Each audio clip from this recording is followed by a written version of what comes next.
Good morning, it's Craig here. This is the first video in my writing my untitled novel every day series that I'm doing a daily blog and a short daily video for. I'm not quite sure what the content of the videos are going to be or the blog at this stage, except that I want to be very transparent and very open and accountable in some fashion to really doing this every day and publicly, through the website and through these videos, sharing the process that I'm going through writing a novel, my first novel, that I'm really being serious about committing a really solid 2 year plan to achieving from start to finish. And it's really just started.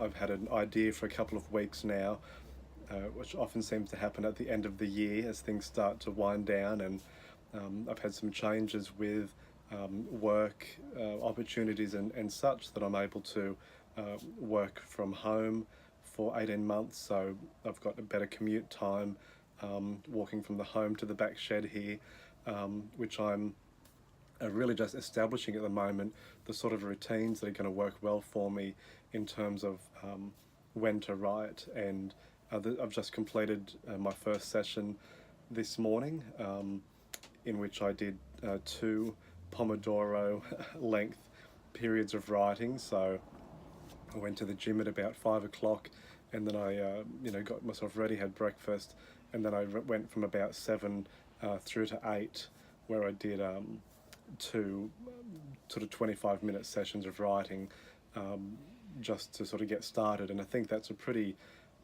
decent daily expectation that I can do that, like an hour's writing in those 2 Pomodoro 25-minute hits of work. I mean, on average, I should be trying to do around 500 words a day once I'm actually writing the novel. At this stage, I'm just planning. I'm following a 2 year plan for writing the novel, where so the first couple of months are spent planning, outlining. I know there's different schools of thought on, how much do you outline, how much do you not. I was always interested in, like when Dostoevsky and different novelists would, and Charles Dickens would publish serial issues of a novel that would be published in journals, and they wouldn't necessarily know what the ending was going to be. They had a particular trajectory in mind, but they'd publish the first section, and then when they'd be going along, they couldn't necessarily go back and change that first section in case they thought of a good way to wrap back around. So they had to be very dedicated with going forward.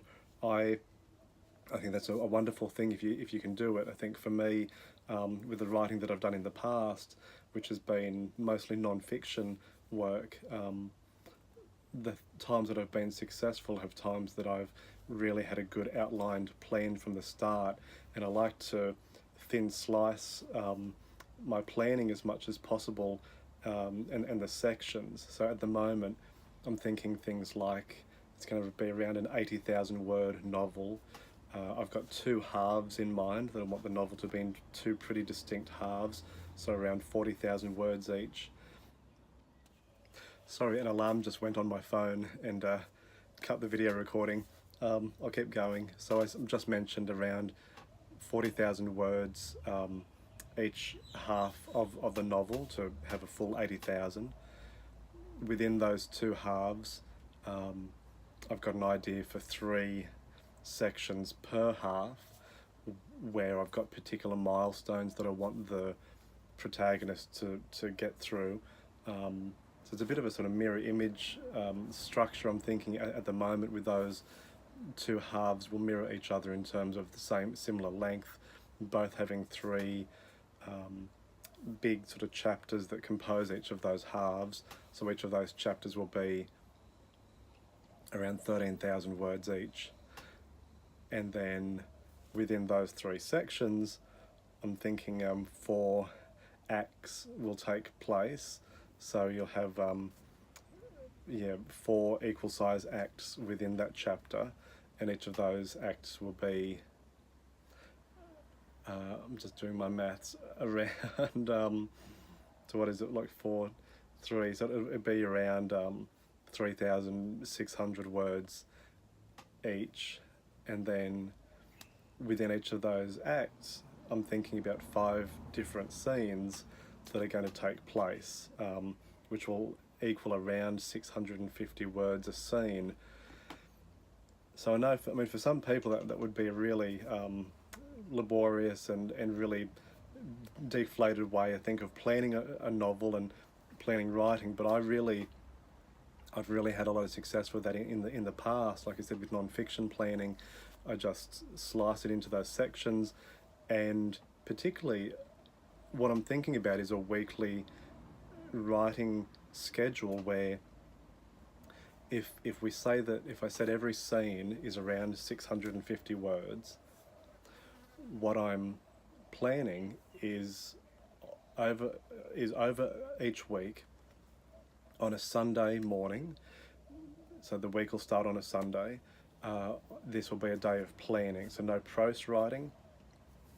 Once I'm into the once I'm into the period of time of writing prose, which I'm talking about now, Sunday morning will be spent reviewing the 5 scenes for the coming week that will be written, that will compose one act of the story. So there will be, so Sunday morning, like I said, will be a planning time, and then each weekday of the week, Monday, Tuesday, Wednesday, Thursday, Friday, will be spent writing one scene, which is around, like I said, 650 words, which is very achievable for an hour's sitting. And it's the first draft, so I mean, it's just about getting the sort of main thoughts and sentences down to compose a 650 word scene.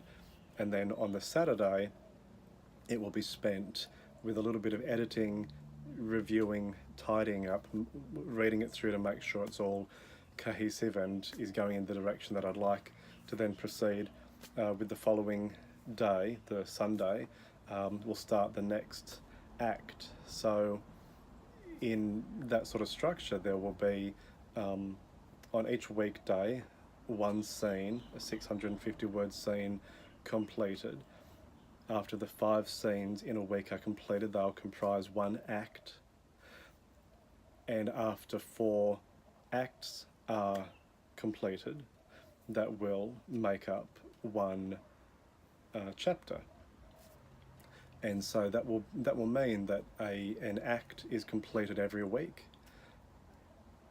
and a chapter is completed every month. And there's 6 chapters in the book, which will be a 6-month plan. So, and I mean, obviously, you know, I think one side of novel writing is of course very messy, and it seems very difficult to outline something like that and think that you can stick to it. But I also want to be very professional about doing this in a very systematic way that, you know, I feel very inspired and very creative and very experimental about all the stuff that I'm going to do with this, and I just have this wonderful idea of what it's going to be, and I really look forward to making it happen.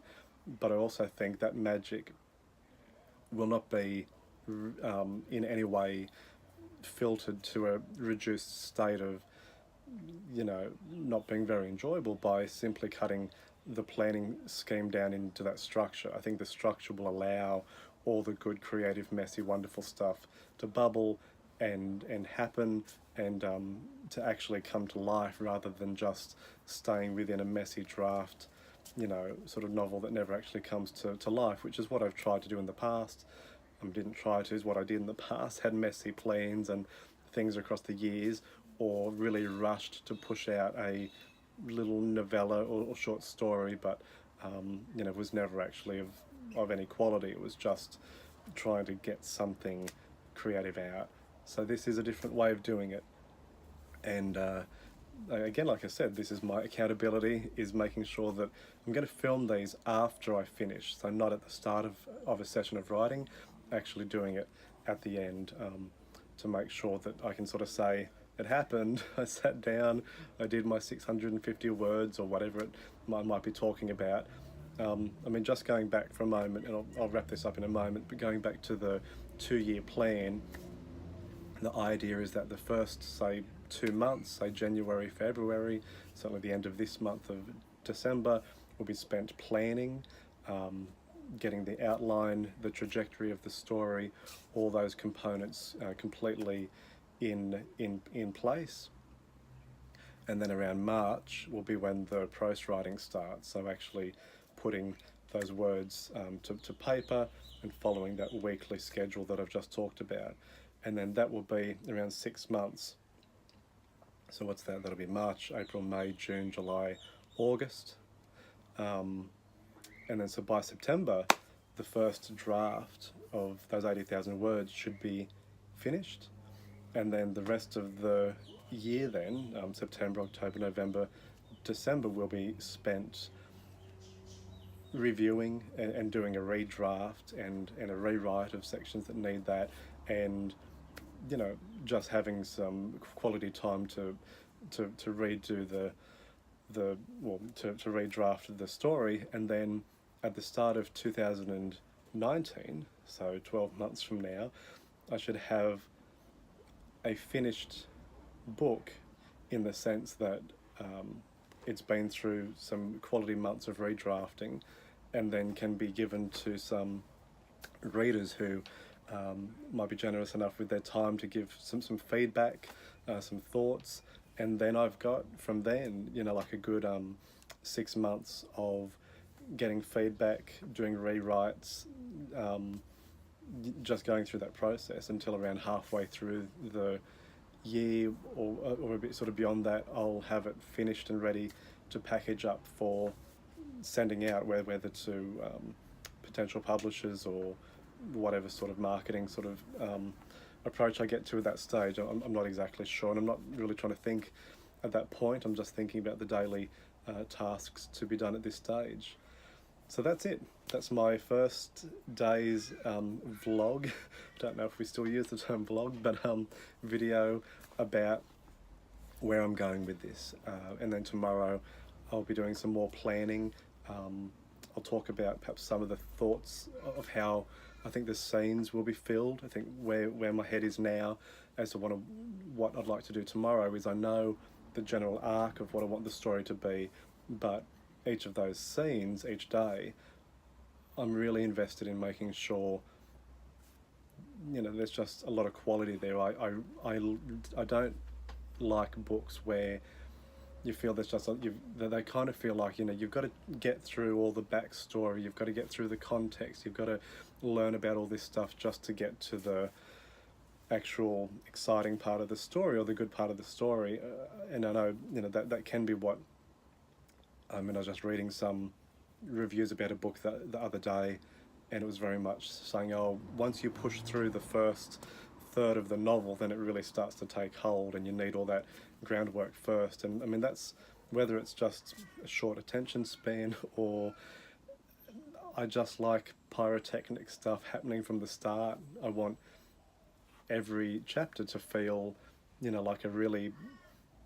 like a cozy pop song mixed with the danger of crossing a city with someone that you've just met, feel mixed with an artwork that you just want to keep going back to and looking at, like a sporting event that gets the heart racing, and the excitement of the nighttime lights, or the sitting on a grassy knoll with a beer and watching the baseball, or whatever it is that sort of captures a particular sense that you want to keep returning to and you enjoy, and it makes this world come to life, and you're not just ploughing through for the sake of I've got to try and get to the actual story. I think and I know that's what the idea of a page turner is, or I can't wait to see what happens next. I'm not really into page turners in any way, unless they are the sort like Gravity's Rainbow for me. I think Gravity's Rainbow is one of my favourite novels of all time, and each page you just want to soak up and think the colours on this page, are just absolutely spectacular and what the characters are doing, and I can't quite believe that happened. I just want to read that again to make sure I got that right. So anyway, I'm starting to waffle now. Thank you for watching, and I'll be back tomorrow. Have a nice day.